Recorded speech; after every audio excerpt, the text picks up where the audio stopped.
You're now joining the meeting. Hello, everyone. This is Derek. Can you hear me okay? Yep. All right. Coach is ready here. Before we get started with practice, I'm going to turn it over to him to do a quick review of Oregon, and then we'll move on to Hampton. Obviously, like I said after the game the other night, I thought we played overall much better than we played on Tuesday night in New York City. I thought, offensively we moved the ball. We had 17 assists on 23 field goals.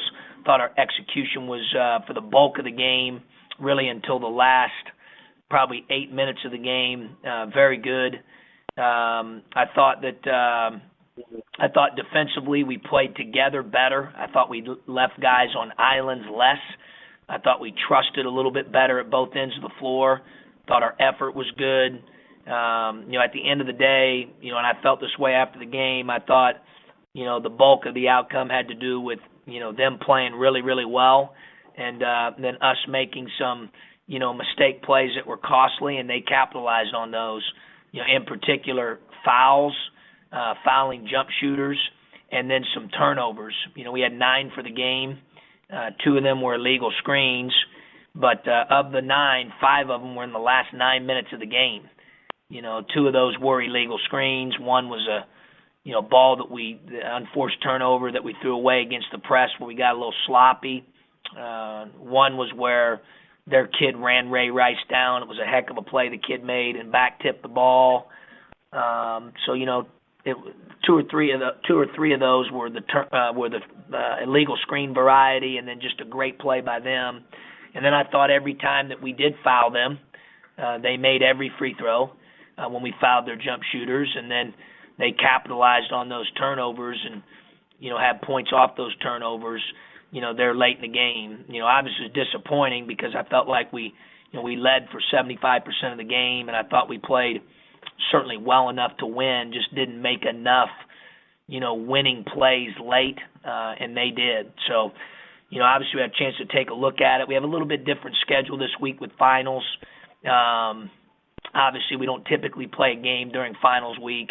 So it's a little bit odd, but being sensitive to that, taking Sunday completely off and using that as a study day.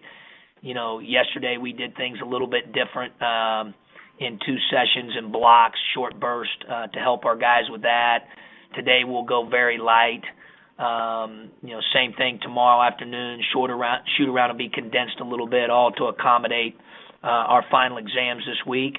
And then so we got Hampton obviously on Wednesday night in the midst of all that, and challenging them really to focus and concentrate, and during a time where obviously it's challenging. So that I think is the biggest challenge for us leading into Wednesday. With basically both those things on their plate. Hampton has 7 of 8 top players returning. They have 2 guys that we've been told are eligible and will be eligible for our game in Okoroba and Johnson. Okoroba was a starting 4-5 for him last year. Johnson is a guy that transferred from Miami of Ohio that was a double-figure scorer. They were picked second in their league preseason, won 18 games last year, have 7 of 8 back, have a first-team preseason selection in their conference, as well as a third team. They're athletic, they're long, they're completely 180 from the American style of play that we saw, not too long ago. So I think it's good we get to play against different styles. We've talked about that. They're very athletic. They're very aggressive. They make plays with their athleticism. They're long and they're deep. They'll be the deepest team we've played all year. They've been playing 10 every night without Okoroba and Johnson. So I'm expecting at least a double-digit rotation from them from a depth perspective. That will be a little bit unique as well. So, all in all, I think the guys are, excited about getting the chance to get back out there because, obviously we were disappointed, not necessarily with our play in a lot of areas, but disappointed with the outcome on Saturday. Questions? John, this is Lauren. Talk strategy with me for just a moment. There was a differential of about 10 seconds late in the ball game, and you had the whole staff out there telling them not to foul, which was the right play. How many seconds differential would you think would be appropriate to do that? Lauren, it's interesting, and I appreciate you saying it was the right play, and certainly philosophically, that you could debate that to be very, very true. There's some guys in a 3-point game in that situation with a 10-plus second differential that would foul. I've fouled in that situation before. I don't think there's I don't know if there's a right or wrong answer on that one. I mean, I think most guys probably wouldn't foul because it's a one-possession game. If you get a stop, you got the ball back, there's 10 seconds to go. Some coaches would say, yeah, but one of the most difficult things to do in a condensed period of time is to get a good quality 3 created when you're down 3 instead of 2 or 1. So, I mean, I get it. That's what, obviously I felt was the right thing to do from a contingency plan standpoint. That's how we prepared prior. So that's what we did. I don't know if there's a right or wrong answer. You think about Jim Valvano back in the early 80s when they made that run. He was fouling guys with a minute plus to go, and regardless of how many possessions the game was, and guys were missing free throws, and they made that magical run. So, I don't know. I mean, that's a tough one. I could see where you could go either way on that. For us philosophically, we chose not to foul, thinking if we could get a stop. We got the ball back. I have 1 timeout left. That was another factor. Just trying to give ourselves there a chance with a 1-possession game to have the ball. So I don't know if that answers your question, but those are kind of my random thoughts on it.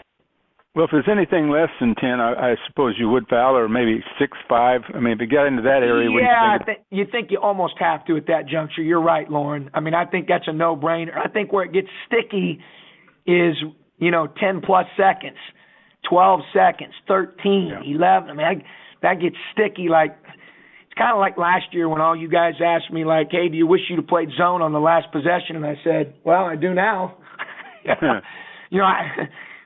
don't know. Some guys would go man. Some guys would stick with the zone. And in that particular situation, it didn't work out. But if it would have worked out, then you look like a genius. I mean, it's just that's kind of a 50-50 ball, and I think that situation on Saturday was the same. One last question, and I'll get off here. Next season, who are you going to play in Chicago? Do you know yet? We're still working on that and finalizing that deal in terms of how we're going to do that. It's not concrete at this point, Lauren. Okay. Thank you. Hey, John, it's Jeremy. It's been a while. You've had 1 game here at home, really, over the last, 4 weeks. What's that mean for you guys just to get home for a little bit? Well, I think it's good. Obviously, my biggest concern right now is their mentality coming off the Saturday. Their mentality as they approach final exams this week, being very sensitive to that. When are the finals? How much time do they need to prepare? When do they have academic appointments? That is the first priority here this week. And, obviously trying to balance that with an odd game, during the finals week. The college basketball season got shortened by a week.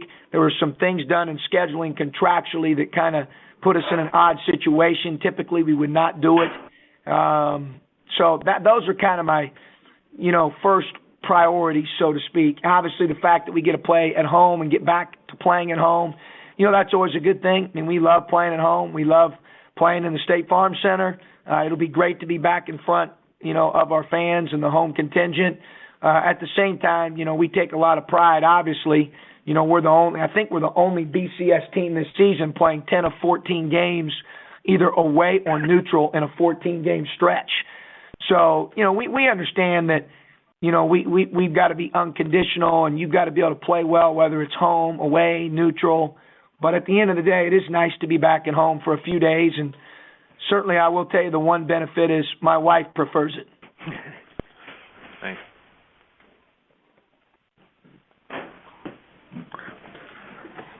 John, this is Mark.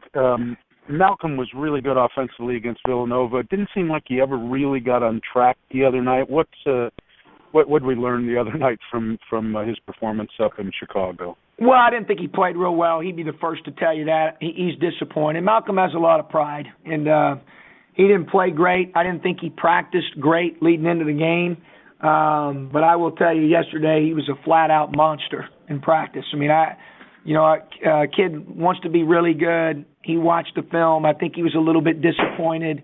All of us know how talented he is and how special he is. And, obviously the challenge at this point is to get him to be really, really consistent with his mental approach, his effort, his production. And there's no doubt in my mind he's going to get there. It's going to happen.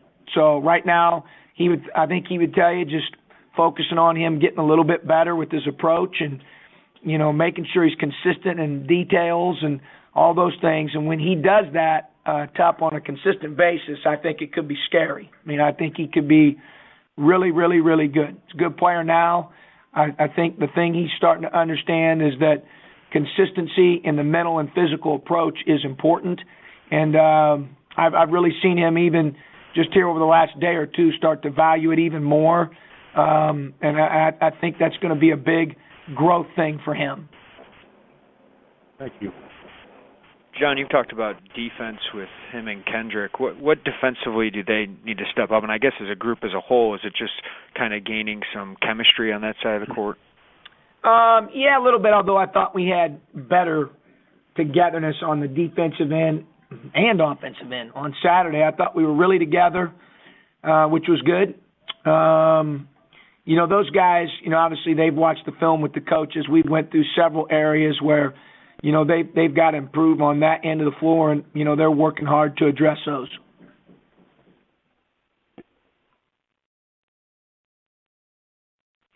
John, this is Shannon. You talked about the last couple minutes of the last two games and needing to close out. Just how do you emphasize that with a team, or is it something that's just got to come with time to get that quality? Well, I hope it doesn't take a lot of time. Just showing them, I think, Shannon, just how you win and how you lose. I thought that we made some losing plays there late in the game. It certainly wasn't because of selfishness or effort. It was more of focus and concentration. I mean, one of them we throw the ball out of bounds. Another one we get an illegal screen from LeRon, he used his arms. We've been trying to help him with that. Mavericks was a little tic-tacky, but, that was debatable, but, they called it, and it is what it is. So, just little things like that, fouling jump shooters. Like, this isn't brain surgery. You got to minimize those mistakes. You're not going to play perfect, but we just had too many of them in the last 8 minutes. And getting the chance to watch the film with them, whether it's individually or with the team, and talking about how do we get better? How do we we're a play or two away here from being able to capitalize and finish the game out. I think that's probably the best way to do it. You can't change it, so there's no need going crazy. I mean, it's you're not going to be able to change the score from Saturday. I think it's our responsibility, every circumstance we're in, to learn and to get better. At some point, guys got to understand that you continue to do those things. It's like I tell them all the time, the definition of insanity is if you think that you're going to continue to do the same things over and over and over again and expect a different result. That's insane. We have to clean some of those things up, and I think our guys know that. Hey, John, it's Marcus. With regard to LeRon, I think it might be early to say he's hit a wall, but where do you see he's at right now in his development and where you guys want him to be? Well, I think he's playing better than what people see, but right now it's hard for him to get in a rhythm because he's fouling so much. You guys covered Nana his freshman year. Nana was whatever he was, the number one or top 5 in the country in fouls per minute played, and that inhibited and affected his progress a little bit. And then once he figured that out, then he's become a much better player. I think it really starts there, I don't think by any means he's hit a wall. I just think he's got to get better at playing hard, without fouling, finding that balance of being aggressive, but doing it the right way. I think is the first step, and really right now the step we've got him focused on, because that's really what's inhibiting his ability to impact and get in the type of rhythm that he was earlier.